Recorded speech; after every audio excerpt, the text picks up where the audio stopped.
प्यारे बच्चों, मेरा नाम प्रवीण गहलोत है और आनंद इंस्टीट्यूट शिकवंश के यूट्यूब चैनल पे आप सभी का स्वागत है। बात करते हम 7th क्लास की। सबसे पहला जो हमारा वीडियो था उसमें हमने पढ़ा था हिंदी वर्णमाला के बारे में।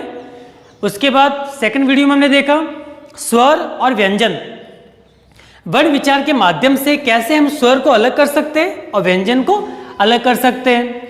उसके बाद जो हमारा तीसरा वीडियो था उसमें देखा हमने देवनागरी लिपि के बारे में, जो मात्राएं होती है, कौन सी मात्राएं कहाँ पे आएगी, कौन सी मात्रा बड़ी छोटी मात्रा। चौथा वीडियो जो था हमारा उसमें देखा पद परिचय। पद परिचय के अंदर जो है हमने देखा कि ध्वनि किसे कहते हैं, शब्द किसे कहते हैं, वर्ण किसे कहते हैं, वो सारी हमने जानकारी प्राप्त की। आगे का जो हमारे वीडियो है उसमें हम देखेंगे लिंग और वचन। क्यों कि जो हमारी क्लास है उस क्लास के अनुरूप लिंग और वचन का ज्ञान भी बहुत ही आवश्यक है। आगे इसकी बहुत ही आवश्यकता पड़ती है। लिंग की परिभाषा, शब्द के जिस रूप से उसके पुरुष या स्त्री होने का पता चले। आसान सी परिभाषा है, बिल्कुल कुछ भी नहीं करना है। पुरुष और स्त्री दो लिंग होते हैं। हिंदी में दो लिंग होते हैं, पुरुष और स्त्री। संस्कृत में 3 लिंग होते हैं, वो हम आगे जानकारी प्राप्त करेंगे। अभी हमें देखना है सिर्फ पुरुष और स्त्री। तो परिभाषा आपको याद करनी है, बिल्कुल आसान सी है। शब्द के जिस रूप से उसके पुरुष या स्त्री होने का पता चले उसे कहेंगे अपन लिंग। क्लियर। अब यहां पे शब्द लिखा है, जो हमने पद परिचय में देखा था कि शब्द किसे कहते हैं, तो वर्णों के सार्थक समूह को शब्द कहते हैं। अब लिंग के 2 भेद हो गए, पुल्लिंग और स्त्रीलिंग। पुल्लिंग की परिभाषा देखते हैं। पुरुष जाति का बोध कराने वाले, पुरुष जाति का बोध कराने वाले शब्दों को क्या कहते हैं, पुल्लिंग शब्द कहते हैं। ऐसे जितने भी शब्द हैं जिन शब्दों को बोलने से या सुनने से पता चलता है कि पुरुषवाचक शब्द है तो क्या हो जाएगा, पुल्लिंग हो जाएगा वो। जैसे कि शेर, लेखक, पुत्र, ऐसे बहुत सारे शब्द और हो सकते हैं जो पुरुषवाचक के अंदर पुल्लिंग के अंदर आएंगे। पुरुष शब्द होगा तो पुल्लिंग के अंदर आएगा और स्त्री शब्द होगा तो स्त्रीलिंग के अंदर आएगा। अब देखते हैं स्त्रीलिंग, वो की वो परिभाषा है, कुछ भी नहीं करना है, सिर्फ क्या देखना है, स्त्री जाति का बोध कराने वाले शब्द, ऐसे शब्द जिनको बोलने से या सुनने से हमें पता चलता है कि ये कौन सा शब्द है, तो स्त्रीलिंग शब्द है, तो हो जाएगा स्त्रीलिंग शब्द। जैसे शेर पुल्लिंग हो गया तो शेरनी क्या हो जाएगा, स्त्रीलिंग हो जाएगी। अगर लेखक पुल्लिंग शब्द है तो लेखिका हो जाएगा हमारा स्त्रीलिंग शब्द। पुत्र पुल्लिंग शब्द है, पुत्री हो जाएगा हमारा स्त्रीलिंग शब्द। उसी प्रकार बहुत सारे शब्द, जैसे चूहा पुल्लिंग हो जाएगा, छुइया तो क्या हो जाएगा, अपने स्त्रीलिंग हो जाएगा। ऐसे तमाम शब्दों को हमें याद करना है जो हम आगे देखेंगे। तो लिंग इस प्रकार पूरा होता है हमारा। पहले हमने परिभाषा देख ली, उसके 2 भेद देख लिए, पुल्लिंग और स्त्रीलिंग। आगे देखते हैं अपन वचन। क्यों, जहां पर भी हम बोलते हैं वहां पे वचन का बहुत ही ध्यान रखना होता है। एक वचन है तो एक वचन लिखना है, बहुवचन है तो बहुवचन लिखना है। लेकिन ये भी ध्यान रखना होगा हमको कि जो हिंदी है उसमें कितने वचन होते हैं, 2 वचन होते हैं, एक वचन और बहुवचन। और जो संस्कृत है उसमें होते हैं हमारे 3 वचन, एक वचन, द्विवचन, बहुवचन, जिसकी जानकारी हम आगे प्राप्त करेंगे। आज देखते हैं अपन वचन। तो चलिए सबसे पहले वचन की परिभाषा क्या होगी, बिल्कुल आसान सी है। शब्द के जिस रूप से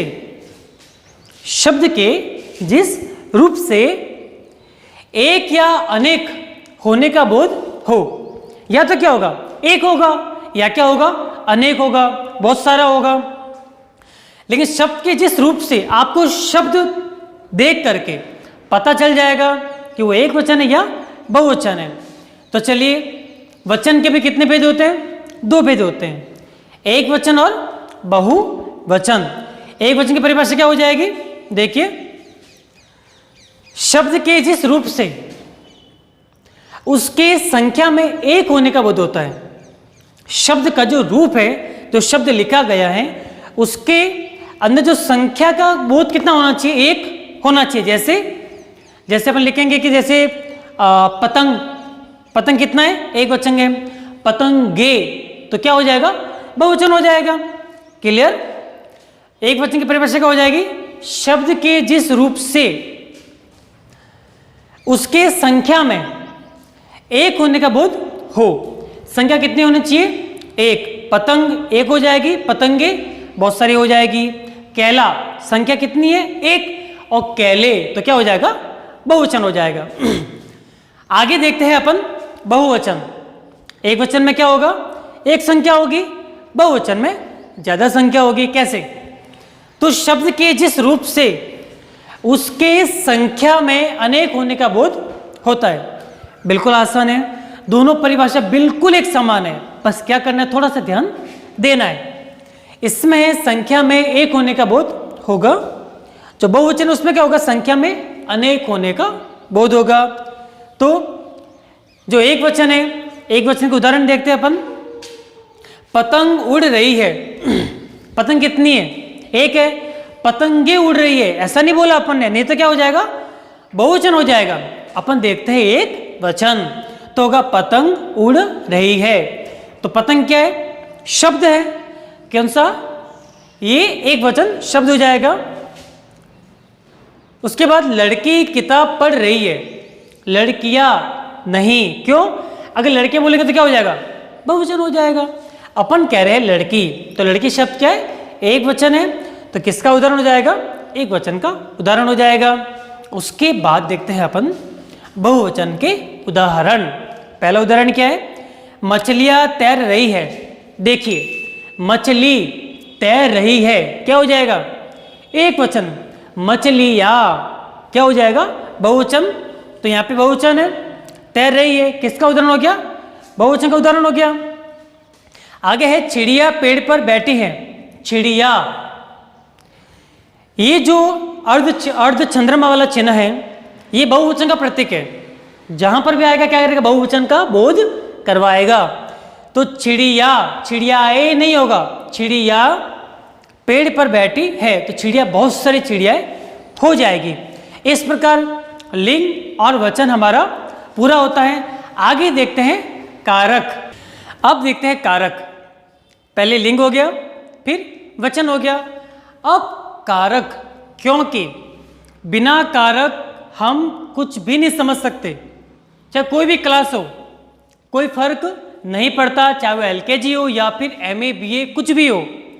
अगर कितनी भी बड़ी क्लास होगी, तो कारक के ज्ञान के बिना व्यक्ति न तो वाक्य बना सकता है, न बोल सकता है, न सामने वाला उसकी बात को समझ सकता है, चाहे भाषा हो या कुछ भी हो। तो कारक समझना बहुत ही महत्वपूर्ण है, बहुत ही जरूरी है। तो चलिए देखते हैं कारक के बारे में। सबसे पहले कारक की परिभाषा देखते हैं। बिल्कुल आसान है। संज्ञा या सर्वनाम के जिस रूप से, संज्ञा या सर्वनाम के जिस रूप से उसका संबंध क्रिया से जाना जाए। देखो, संज्ञा हो गई या सर्वनाम हो गया। वाक्य बोलेंगे तो क्या बोलेंगे? राम जाता है, संज्ञा हो गई। वह जाता है, सर्वनाम हो गया। तो संज्ञा और सर्वनाम जो है, उसका संबंध किससे होगा? क्रिया से होगा। अगर वाक्य में क्रिया नहीं होगी तो क्या करेंगे भाई? जैसे कि मैंने बोला कि मनोज, क्या समझेंगे अपन? कुछ भी नहीं समझ पाएंगे, उसमें क्रिया बहुत ही जरूरी है। तो मनोज क्या हो जाएगा? अपना संज्ञा। उसका संबंध किससे होना चाहिए? क्रिया से होना चाहिए। मैं बोल दूं तुम, क्या होगा उससे? कुछ भी नहीं। तुम हो जाएगा अपना सर्वनाम, पूरा बोलना पड़ेगा। तुम जाके बाजार से सामान लेके आओ। तो जब तक क्रिया से संबंध किसका? संज्ञा का और सर्वनाम का नहीं होगा, तब तक कारक पूरा नहीं होगा। तो फिर से परिभाषा देखते हैं। संज्ञा या सर्वनाम के जिस रूप से उसका संबंध किसके साथ, क्रिया से जाना जाए। कैसे, आगे देखते हैं। पहले देख लीजिए अपने कारक कितने होते हैं, 7 होते हैं। जो संबोधन है उसे कारक में नहीं गिनते क्योंकि संबोधन में आता है। जैसे हे राम, तो उसका कोई इतना महत्व नहीं है, लेकिन फिर भी इसको याद रखना, दिमाग में रखना बहुत ही आवश्यक है। अब कारक पढ़ते हैं। सबसे पहला कारक है कर्ता, उसके बाद कर्म, तीसरा करण, संप्रदान, अपादान, संबंध, अधिकरण, संबोधन। अब ये तो हुए कारक। अब आखिर ऐसे के कौन से चिन्ह हैं, ऐसे कौन से सिंबल है इनके, जिनके माध्यम से हम इसको समझ सकते हैं। तो चलिए, आपको याद भी होगा, एक बार दोहरा लेते हैं अपन। कर्ता ने कर्म को करण से के द्वारा, संप्रदान के लिए, अपादान से अलग होना, संबंध का के की, रा रे री, अधिकरण में, पर, और संबोधन हे अरे। अब ये तो हो गया हमें याद, लेकिन आखिर ऐसे कौन से वाक्य हों, क्योंकि बिना वाक्यों के हम इसे समझ नहीं सकते। वाक्य बहुत जरूरी है। आप किसी सामने जाकर बैठ गए, चुपचाप उसे बैठ के देखते रहो, क्या होगा, समझेगा सामने वाला? नहीं समझेगा ना। तो उसके लिए क्या बोलना पड़ेगा हमें, वाक्य बोलना पड़ेगा। उसके अंदर क्या होगा, क्रिया होगी, तो हो जाएगा हमारा कारक। अब देखिए पहचान, कर्ता की पहचान क्या है, किसने, कौन, किसने और कौन। उसके बाद है क्या, किसको, कहां, किसके अंदर आएगा, कर्म के अंदर। फिर करण में आएगा किससे, किसके द्वारा। आगे है संप्रदान, किसके लिए, किसको। आगे अपादान, कहां से। संबंध, किसका, किसके, किसकी। और हो जाएगा अपने अधिकरण, वो हो जाएगा किसमें, किस पर, कहां।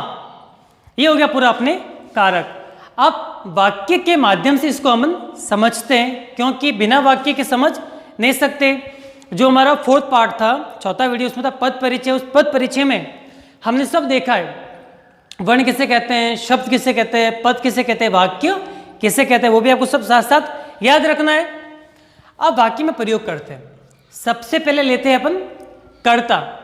कर्ता क्या स्वतंत्र होता है, वो सेल्फ, स्वयं कार्य करता है। तो मां ने खाना बनाया, कर्ता ने, मां ने, यहां पे देखो नीचे निशान कर रखा है, ने है, किस कारक में आएगा, तो कर्ता कारक में आएगा। तो मां क्या हो जाएगी इसमें, कर्ता हो जाएगी। क्यों कि खाना बनाया, किसने बनाया, तो मां ने बनाया। काम करने वाला कौन है, मां है। तो काम करने वाला, क्रिया को करने वाला कौन होता है, कर्ता होता है। तो हो जाएगा हमारा कर्ता। दूसरा है हमारा कर्म। देखिए पुलिस ने चोर को पकड़ा, पुलिस का कर्म क्या है भाई, पुलिस क्या करेगी, चोर को पकड़ेगी। जो डकैती करते हैं, जो आतंकवादी, उनको तो पकड़ेगी ना। ऐसे तो है नहीं कि जो घर में बैठा उसको लेके चली जाएगी, ऐसा नहीं होता। तो पुलिस का काम क्या है कि चोर को पकड़ा। अब देखो चोर को, कर्म को, कर्म में क्या आएगा, को आएगा। अगर किसी भी वाक्य में को आ रहा है तो हो जाएगा हमारा कर्म कारक।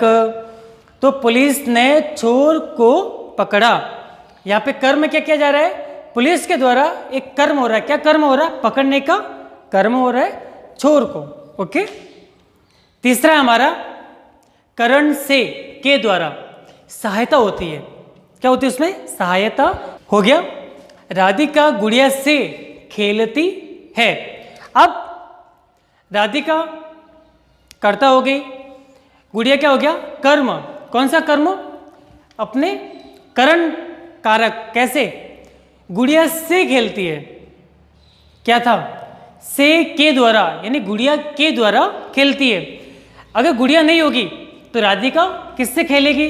तो जहां पर भी पास में हो रहा है, संबंध हो रहा है, जहां पर भी राधिका गुड़िया से खेलती है, तो गुड़िया के द्वारा खेलती है। तो हो जाएगा हमारा करण कारक। आगे है हमारा संप्रदान के लिए। कैसे? कुछ खाने को चाहिए। अब आप सोचेंगे कि यहाँ पे तो को लिखा हुआ है, जबकि यहाँ पे संप्रदान के लिए लिखा है, कैसे पता चलेगा? तो देखिए, वाक्य को ध्यान से देखिए। कुछ खाने को चाहिए नहीं, कुछ खाने के लिए चाहिए। को कैसे होगा? लेकिन ये को भी किसका बोध करवाएगा? के लिए का ही बोध करवाएगा। परीक्षा में बहुत बार ऐसे पूछा जाता है, जो कोई बड़ी छोटी क्लास हो, कि कुछ खाने को चाहिए, तो ये हमें आगे से ध्यान रखना पड़ेगा कि ये वाक्य कैसे बनेगा। कुछ खाने के लिए चाहिए, तो क्या होगा? संप्रदान कारक हो जाएगा। इस को का आपको खुद को नॉलेज रखना पड़ेगा। कब होगा? जब आप थोड़ा ध्यान रखेंगे। तो कुछ खाने के लिए चाहिए। आगे है हमारा 5वां, देख लीजिए, अपादान से अलग होना। सांप से सब डरते हैं। देखो यहाँ पे संबंध नहीं है, दूर हो रहा है। अलग, दूर मतलब दूर, कैसे दूरी कैसे हो रही है कि सांप से, सांप अलग हो गया, हम क्या हो गए उससे दूर, लेकिन क्या है? सब डरते हैं। जैसे विद्यालय से सब घर जाते हैं, तो विद्यालय से क्या हो रहा है? हमारा विच्छेद हो रहा है। कहाँ के लिए? घर के लिए। बाजार से घर आते हैं, तो बाजार से मतलब हमारे क्या हो रही है? दूरी हो रही है। तो जहाँ पर भी दूरी होगी वहाँ पे क्या आएगा? हमारा अपदन कारक आएगा। छठा है हमारा संबंध का के की। सुरेश का भाई कमलेश है। देख लीजिए, सुरेश और कमलेश में क्या है? संबंध है। किसका? भाई का। तो का आ गया, जहाँ पे का के की रा रे री आएगी वहाँ पे क्या हो जाएगा? हमारा संबंध कारक हो जाएगा। आगे है हमारा अधिकरण में पर। शेर गुफा में रहता है। मैं क्या हो गया? हमारा अधिकरण कारक हो गया। शेर गुफा में रहता है। क्लियर? अब अपन और दूसरे उदाहरण भी देखते हैं, जैसे कि घर पर बच्चे पतंग उड़ा रहे हैं। तो कहाँ पे? घर पर। तो जहाँ पर भी मैं और पर आएगा वहाँ पे क्या हो जाएगा? हमारा अधिकरण कारक हो जाएगा। अंत में हे प्रभु मेरी रक्षा करो। तो ये सामान्य सा है, आपको इसको सिर्फ याद रखना है, कुछ भी नहीं करना है। तो हमारा लिंग, वचन और कारक पूरे हुए। अब आगे जो हमारा नेक्स्ट वीडियो बनेगा उसके अंदर आपको पुस्तक के माध्यम से, किताब के माध्यम से समझाया जाएगा कि जितने टॉपिक हमने पढ़े हैं वो टॉपिक कहाँ का, कौन कौन से पेज पर है, वो किताब आपको लानी है। और उसके अंदर जो पेज नंबर आपको बताए जाते हैं उसके अनुरूप सारे प्रश्न आपको कॉपी में करने हैं। तो मिलते हैं आगे के वीडियो में। जय हिंद, वंदे मातरम।